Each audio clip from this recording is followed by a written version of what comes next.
Media is the most important element that will let people aware of the happenings in the society. Well, if that media is being dominated by a ruling caste perspective, then the voice of the other is never heard. Roundtable India is such a space that articulates issues from Bahujan perspective.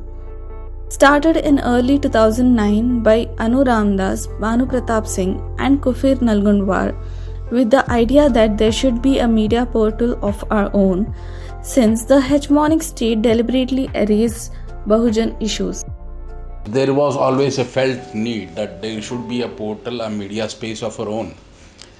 As the mainstream media being so very upper caste driven, sometimes you would get even the doubt that whether our issues actually need to be aired, because there is so much of erasure, so much of total neglect of any issues which concern Dalit Bahujans. Mainstream media tries to impose a common hegemonic uniformity in all discourses. We don't try to do that. We want to break that uniformity. We want to bring to light all the diversity of India in all its realities, its nuances, its differences, and also in its commonality.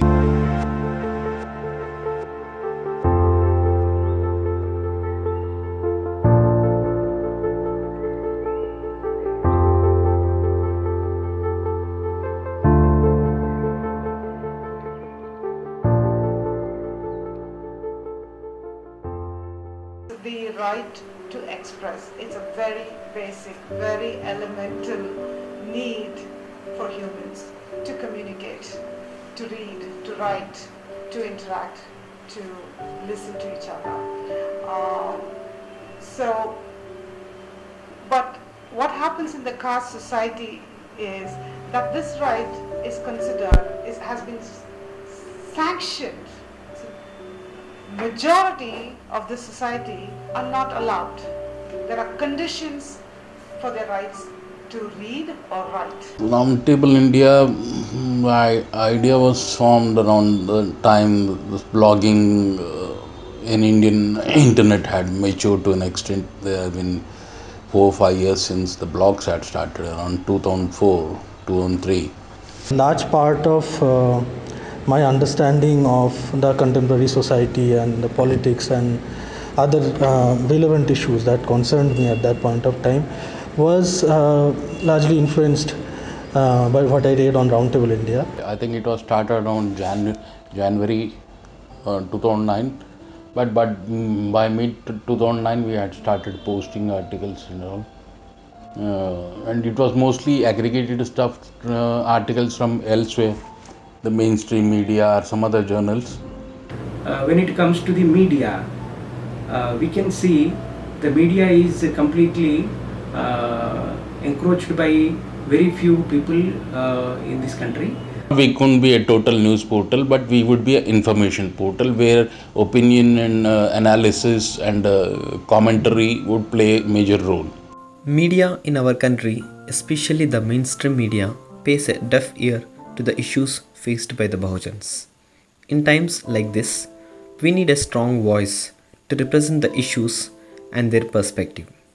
RTI's website has a particular section called News, where they cover the events, activism and features about the issues faced by the Bahujans without giving into the condescending attitude of the mainstream media. This section covers the news and events from the reaches and depths of the country. Media is an opinion creator. and a knowledge productive instrument.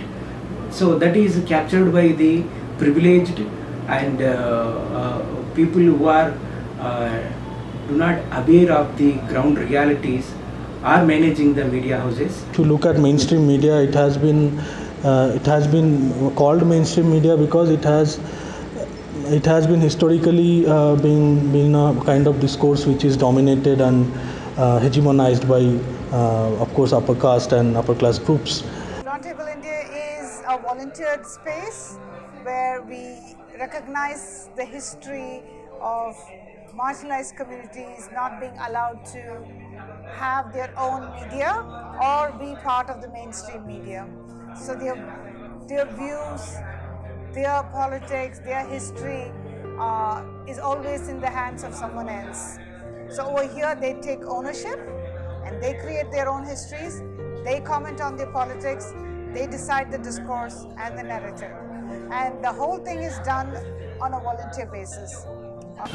Recently, there was a survey, or we all know that the newspaper, the significant majority of the editors out of the nearly 80-90% of the editors, major editors of newspapers and the media houses, they are from the Brahmin community. Even from that, in that Brahmin community, they are from the Havyaka Brahmins.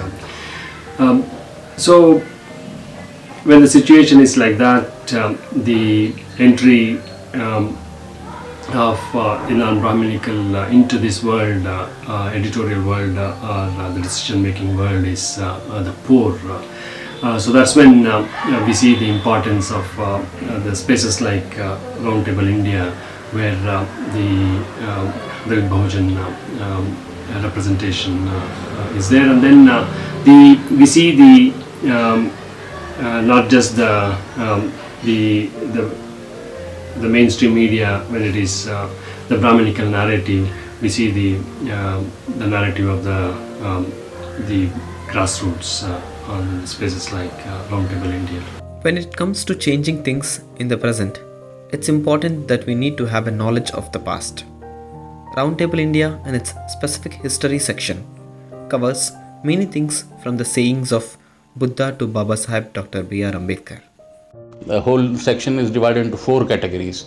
So we decided the period from 2500 AD or so, BC or so, right from the Buddha's time to 1800. We would call it Dalit Bahujan heritage, and we'll explore who else was there apart, starting with the Buddha, who contributed to a materialist or rationalist or humanist kind of, progressive kinds of trains of thought and movements and all. Yeah, there's a lot of articulation against caste by Dalit Bahujan and Adivasi writers, but a lot of very important articulation wouldn't have been documented if not for RTI. And documentation is very important because even the next generation, when they come, they need to. This is going to help them build on the narrative. So we had to have a section or more than one section wherein we could look at our past heroes and their writings and readings, and our thinkers, not just heroes, past revolutionaries and others. So the past had also to be balanced with the present, and which couldn't be current, very current. It had to be commentary on the current events and whatever was happening. And then the future. RTI is really the pulse of the 85% of India. Our youth, children, old people, all of us, the language and history and our roots that we actually experience, despite all of the erasure that occurs all around us, the truth really comes out on RTI. Now, Roundtable India has created a network of incredibly talented Bahujans who interact on a regular basis, learn from each other, and work on building institutions together. There is a special section dedicated to the Dalit Bahujan perspective in which we can find articles related to the Bahujan thought and gender. The knowledge that is being produced and propagated by Roundtable India is very, very, very important, and it has to be continued. And because it is genuine Bahujan space, it also got severe criticism from the people of non-Bahujan community. The traditional publishing has been discriminating all over the world, especially in India, with caste. It is the publishing is Brahminical. Another point that a lot of these senior activists have clearly understood and tried to articulate is that we are not trying to educate the Savarnas, because Bahujans are the majority. So our role is very simple, to educate us. There is a particular section dedicated to the constitutional rights to the Bahujans. This section constitutes of all the research that goes into the Dalit studies, ethnography and information about atrocities and policies. We had divided that section into 3 categories again, policy, atrocities and research. So we have now the largest collection of fact-finding reports on. So we allow our readers full freedom to write what they want to and how they want to. Our interference and mediation is very minimal. Roundtable India is not just a website, it's a movement in itself. I would not hesitate to say that had it not been Roundtable India, I can't imagine myself writing a single word in my entire life. So when the mainstream media denies space to Dalit Bahujan students like me, Roundtable India is the platform which gives Dalit Bahujan students like me to express and write their views and publish their views on an online media platform. To bring to light how laws are being twisted, how policies are being made, are being misused, and how rights are being violated.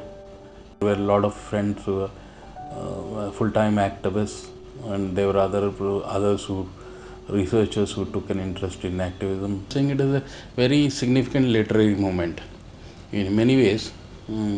And also a minor political movement. It is recording and it is discussing, it is debating, it is arguing. Roundtable India encourages a lot of first generation learners and writers to write about their first-hand experiences. They mentor them and make the process easy for them with due feedback. RTI is a game changer. More than the fact of the number of articles written published, it is a landmark in the way of providing platform that no other has ever provided. I got to know about RTI pretty late, somewhere I think late 2015, and after that my life changed for the better. The people in RTI are the sweetest and most encouraging. When I sent my first article, I was very apprehensive, but Kufir sir said that this is not about merit. He encouraged me, and then I wrote a few articles later as well. I have been involved in a lot of transcription work. Some may think that this is a very time consuming and laborious job, but for me, it has actually made me know about various aspects. One understands articles better as one has to concentrate, like articles on Asim Bihari, Anup Kumar, etc. This platform works with the efforts of so many people who have given their blood, labor and sweat. People see only RTI but don't always see the efforts that goes behind running such a platform. Roundtable India is the space where a Bahujan author, who is a first generation or first time authors, confidently write their views and send them to the Roundtable India, and they can get a feedback and get it published. So this kind of relations or atmosphere is not available with Savarna media for the Bahujan authors of new generation or new authors. In terms of building a comradeship with a certain kind of social ideology or political ideology, I was already associated with their thought. I was following their thought, I was following their posts, I was following their writings. But 2015 onwards, I also started writing on Roundtable India. And then onwards, I have been part of it in different ways. As a reader from 2014, and my first article I think was in the summer of 2016, if I'm not wrong. And since then I also have volunteered for a bit with editing, with proofreading, with little bit of formatting for some articles and other books that have been published by Roundtable India. So this is very much important, because if I write something, if I send it to someone, I don't know what kind of questions I will get from the editors, and most of the content may be deleted, or I may be ridiculed, I may be shamed of what I wrote, or I may be wrong interpreted. These are the problems. But this is the Roundtable India is the place they can mentor and edit the article and support the author and publish it. And I myself have published at least 30 to 40 articles on Roundtable India. You can't believe, I can't imagine myself publishing 30-40 articles without support of Roundtable India. Today we are talking about Roundtable India because it is within the context of an online space. And having said that, there is no such space available in any media like Roundtable India. And the experience of writing and getting a stage like Roundtable India, which is international now, is actually it's life changing.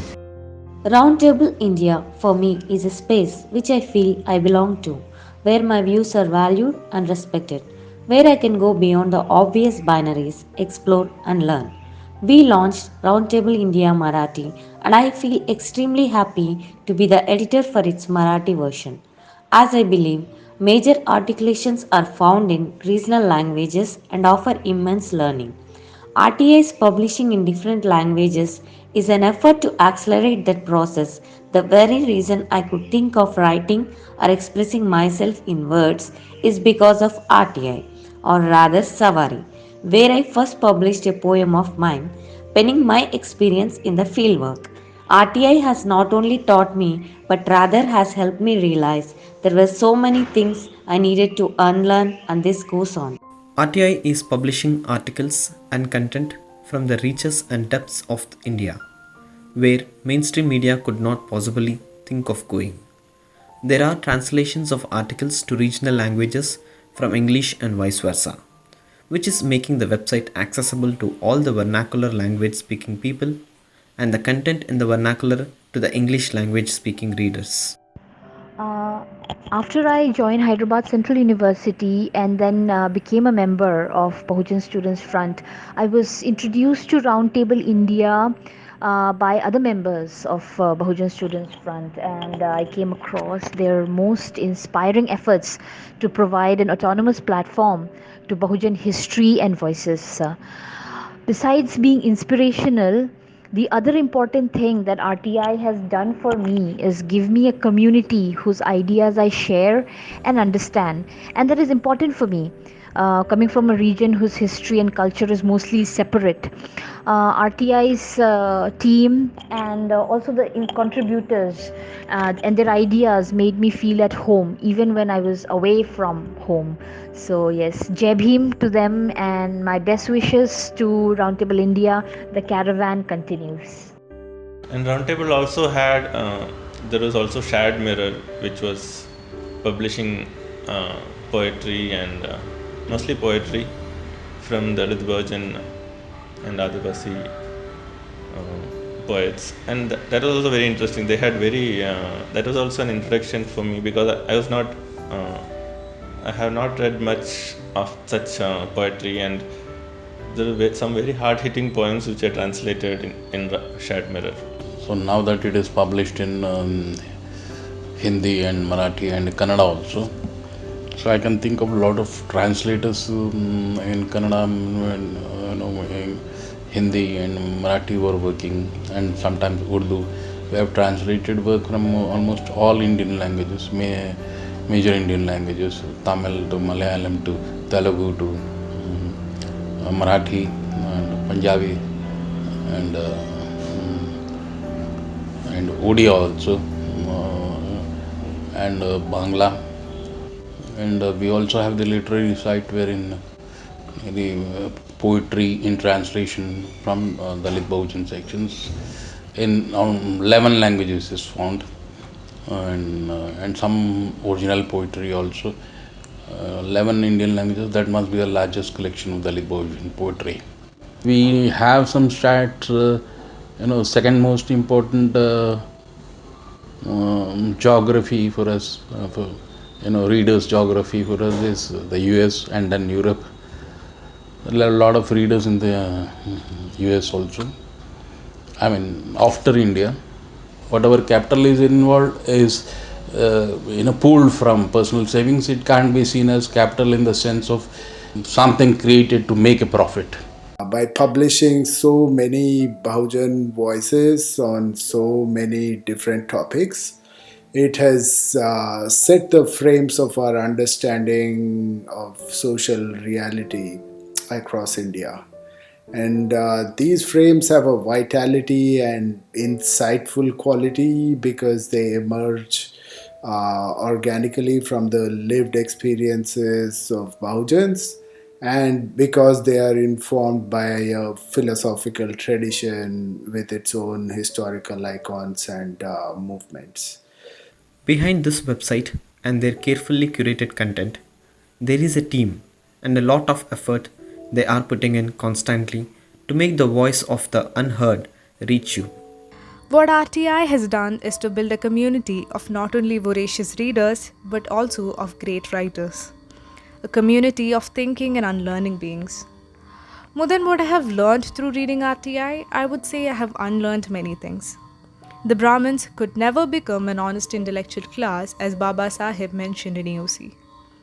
To me, RTI is nourishing that intellectual class among the Bahujans that aims to humanize the caste-ridden Hindu society. I consider my experience with RTI on daily basis. Whenever new articles, opinions come on RTI, I read them, and it gives me the way to think on those issues. It provides me a perspective to look at the issues around me.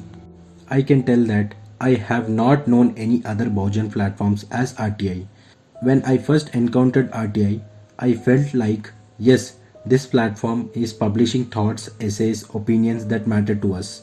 It publishes efficiently what we think. We have seen that they are not exactly alternative media, but they are a softer version of the capital led media. They are also pay more obeisance or more attention to upper caste interests.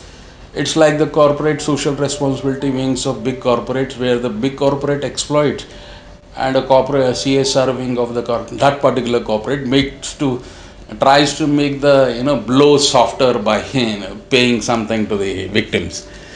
If I am talking strictly in terms of our kind of media and the kind of media RTI represents, there is Velivada, which has been consistent, and there has been Dalit Camera, which I admire a lot because I have seen it grow right from birth, and what efforts Ravi undertook. His first interviews done with a handheld camera, aim and shoot one. And I regard these two as part of the actual Bahujan media. All others are mostly and newsdom. Now we are seeing it, how it is evolving from the labor and commitment of a small group or one individual, two individuals. And this is the Bahujan way. We don't just have to talk about a future which is progressive. We have to also follow a path which is progressive, which is follows, which takes up certain principles of cooperation, and multiple leadership and no hierarchies. So this is how Roundtable India runs, and we hope we can keep continuing to do what we do. As a result, we have many other efforts such as the Shared Mirror publishing house, with which we are producing these wonderful books. We have the Prabuddha Academic Journal, And in the US, we have the Phule Ambedkar Center for Anti-Caste Thought. And we also recently started Sanghamitra, which is a business incubator. And this is work with friends made via Roundtable India connections. We've started working with Bahujan makers and artists and hope to expand operations to work with Bahujans of all backgrounds and talents.